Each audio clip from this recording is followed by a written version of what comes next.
تو قرآن کے الفاظ دیکھو، قل اے نبی ان سے کہہ دو، تعالوا آؤ، اتلو ما حرم علیکم ربکم یا ربکم علیکم، آؤ میں تمہیں بتاتا ہوں تمہارا رب کن چیزوں سے ناراض ہوتا ہے، کون سے کام ہیں جن سے تمہارا رب خوش نہیں ہوتا. تو فوراً ہمارے کان کھڑے ہونے چاہیے.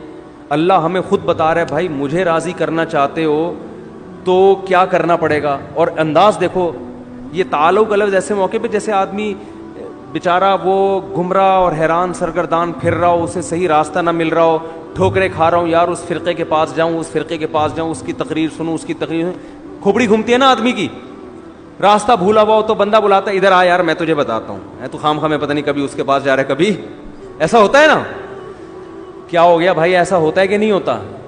آپ بلاتے ہیں ابے بھائی وہ بیچارہ ادھر جا کے وہ اس کو غلط، وہ کہہ رہا ہے انڈا موڑ ادھر ہے، وہ کہہ رہا ہے بیان عشاء کے بعد ہوتا ہے، کوئی کہہ رہا ہے مغرب کے بعد ہوتا ہے، کوئی کہہ رہا ہے وہ ادھر بیٹھتے ہیں، کوئی کہہ رہا ہے ایسا ہی ہوتا ہے نا. وہ کہہ رہے بریانی وہاں اچھی ملتی ہے، وہ کہہ رہے وہاں، تو آپ ابے ادھر آ، ادھر ادھر تو خام خام یہ ان نون آدمی ہے، تو دوسرے شہر سے آیا، لوگ تجھے بیوقوف، ادھر آ میں تجھے بتاتا ہوں، ادھر بیٹھ شاباش. پھر آپ اسے تمیز سے بتاتے ہیں تو وہ مطمئن ہو جاتا ہے. تو اللہ کا بھی انداز بولو یہی، قل اے نبی ان سے کہہ دو، اور آج بھی کہہ رہے ہیں، تعالوا آؤ، اتلو میں تمہیں پڑھ کے سناتا ہوں کیا کرنا ہے اور کیا نہیں کرنا. تو اپنی تقریروں میں بھی اسی چیز کو فوکس کرو. ایران توران بیٹھ کے بیان، جو ماضی کے قصے ہیں وہ ہو چکے، ان کو اٹھانے سے کچھ بھی نہیں ہوگا. اب تعالوا اتلوا ما حرم ربکم علیکم اللہ تشرکوا بہ شیئا، سب سے پہلے ان کو یہ بتا دو کہ اللہ اپنے ساتھ شرک برداشت نہیں. صرف یا اللہ مدد کا نعرہ لگے گا، یا اللہ مدد کے علاوہ کسی اور چیز کا نعرہ نہیں لگے، نہ یا علی مدد، نہ یا غوث آدم، نہ یا رسول اللہ، کچھ بھی نہیں. اللہ ایک ہے، عبادت صرف اسی کی ہوگی، اس کے ساتھ کسی کو شریک نہیں کرنا. اللہ تشرکوا بہ شیئا وبالوالدین احسانا، اور ان کو بتاؤ کہ ابا اماں کے ساتھ اچھا سلوک کرنا ہے. نہیں آ رہی بات؟ ان میں سے بہت سو کا اپنے باپ اور ماں کے ساتھ اچھا سلوک نہیں ہوتا. ان کے قدموں میں جنت تلاش کرنی ہے. اور وَلَا تَقْتُلُوا أَوْلَادَكُم مِّنْ إِمْلَاقٍ، غربت کے خوف سے اپنی اولاد کو قتل نہیں کرنا. پریگنینسی میں آج مائیں اپنے بچوں کو ضائع کر دیتی ہیں کہ شوہر کی ارننگ کم ہے. اللہ فرماتے ہیں نَحْنُ نَرْزُقُكُمْ وَإِيَّاهُمْ، اولاد کے معاملے میں مجھ پہ اعتماد کرنا ہے، جو خدا تمہیں روزی دے رہا ہے وہی اس کو بھی دے گا. آج یہ کتنا بڑا ہمارے یہاں ایک اخلاقی جرم ہے کہ نسل روکی جا رہی ہے، کھلائیں گے کہاں سے؟ یعنی آپ اپنے کیلکولیٹر پہ اور اپنے ارننگ پہ اعتماد کر کے بیٹھے ہوئے ہو، اس کو بھول گئے جو پیدا کر رہا ہے. یہ بہت بڑا جرم. تبھی تو ڈپریشن میں جاتے ہیں کہ سب کچھ اپنی جیب پہ. اللہ کو تو ڈکشنری سے ہی نکال دیا. اور کیا فرمایا؟ وَلَا تَقْرَبُوا الزِّنَا، زنا کے قریب بھی.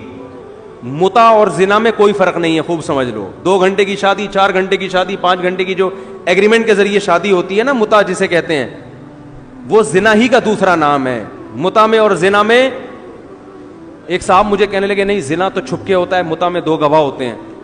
میں نے کہا اس کا مطلب زنا اگر 2 گواہوں کی موجودگی میں کر لو تو وہ متع بن جائے گا. انہوں نے کہا نکاح میں جو ہے نا، زنا میں تو کام کیا نکل لیے، متع میں ایگریمنٹ ہوتا ہے 1 مہینے کا، 10 منٹ کا بھی ہو سکتا ہے، 1 گھنٹے کا بھی ہو سکتا ہے. تو میں نے کہا وہی ہوا کہ ایک عورت آپ نے کرائے پہ لے لی 1 گھنٹے کے لیے، 2 گھنٹے کے لیے، 1 سال کے لیے لے لی. نکاح میں اور زنا میں بڑا فرق یہ ہے کہ نکاح میں عورت کو رائٹ نہیں ہوتا کہ آپ کے نکاح سے نکلے. شادی ہوئی ہے، مرد کو رائٹ ہے کہ وہ چھوڑے گا تو آپ نکاح سے نکلو گی، نہیں چھوڑے گا تو آپ نہیں نکل سکتی. سمجھ میں آ رہی ہے بات کہ نہیں ہے؟ اور اسی بیس پہ عورت شادی کے لیے آمادہ نہیں ہوتی. اس کو پتا ہے میں آؤں گی اپنی مرضی سے، جا اپنی مرضی سے نہیں سکتی، ہو سکتا ہے قیامت تک کے لیے مجھے بیوی بنا کے رکھ لئے. تبھی وہ یہی سوچ کے آتی ہے کہ جس کے ساتھ قیامت تک رہ سکتی ہوں اس کو تو اس کے نکاح میں تو آؤں، جس کے ساتھ نہیں رہ سکتی اس کے نکاح میں آنا ہی نہیں ہے. وہ الگ بات ہے، ہماری عدالتوں نے یہ فلسفہ ہی ختم کر دیا، خلا کے اختیارات دے دے کے عورتوں کو. تو نکاح میں زنا میں بڑا فرق یہ ہے کہ نکاح ہمیشہ کے لیے ہوتا ہے اور زنا صرف خواہش پوری کی اور پتلی گلی سے نکل لیے. سمجھتے ہو؟ تو متع اور زنا میں کوئی فرق نہیں ہے. تو قرآن کیا کہہ رہا ہے؟ وَلَا تَقْرَبُوا الزِّنَا، زنا کرنا تو دور کی بات، اس کے قریب بھی مت پھٹکو. لڑکیوں سے فون پہ باتیں کرنا، میسج بازیاں اور ان سے دوستیاں، یہ چیز زنا کے قریب لے کر جاتی ہے. اور قرآن کیا کہہ رہا ہے؟ کہ اوف الکیل والمیزان بالقسط, ناپ تول میں کمی مت کرو. کیا مطلب؟ جب حق لینے کی باری آتی ہے تو پورا حق لیتے ہو, دینے کی باری آتی ہے تو کیا کرتے ہو؟ ڈنڈی مارتے ہو.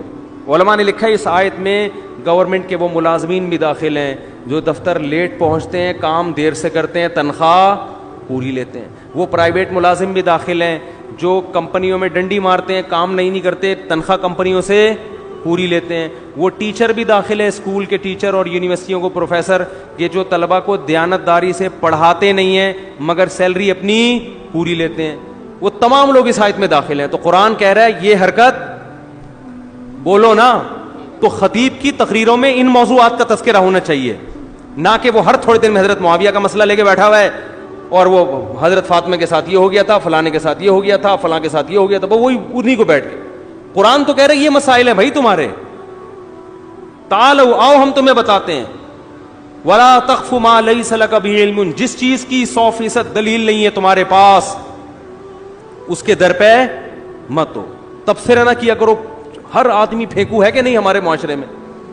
کسی چیز کا پتہ نہیں ہے مگر کلپ آ رہا ہے اس کا. کورونا کے بارے میں اس شخص کا کلپ آ رہا ہے جس کو کورونا کی اسپیلنگ نہیں آتی ہے.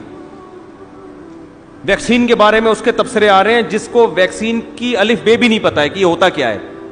تو قرآن کہہ رہے ہے جس چیز کا علم نہیں ہے اس کے در پہ بغیر تحقیق کے باتیں مت. اس سے فساد پھیلتا ہے معاشرے میں.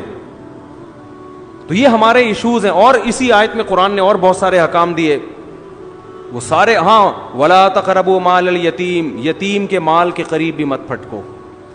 باپ کا انتقال ہو گیا, تمہارے چھوٹا بھائی ہے, چھوٹی بہن ہے, وہ یتیم ہے نا, تو بڑا بھائی کو اجازت نہیں ہے کہ وہ ابا کی وراثت کاروبار کے نام پہ ہڑپ کر جائے اور چھوٹے بھائیوں کو عید بقرعید پہ کپڑے بنا کے دے دیا کرے. بس یہ مارکیٹ میں ہول سیل کے حساب سے ہو رہا ہے. تو قرآن کہہ رہا ہے یہ مت کرو. تو خطیب کی ذمہ داری ہے, واعظ کی ذمہ داری ہے کہ وہ قرآن کے ان مسائل کو اٹھائے. اللہ کہہ رہے ان پر عمل کرو گے تو میں خوش ہوں گا, نہیں عمل کیا ان مسائل پر تو پھر بیٹھ کے پھینکتے رہو باتیں, قصے کہانیاں سناتے رہو. یہ تمہارا ہیڈ ایک ہے, یہ ہمارا مسئلہ نہیں ہے. سمجھتے نہیں ہو بات کو میرا خیال ہے.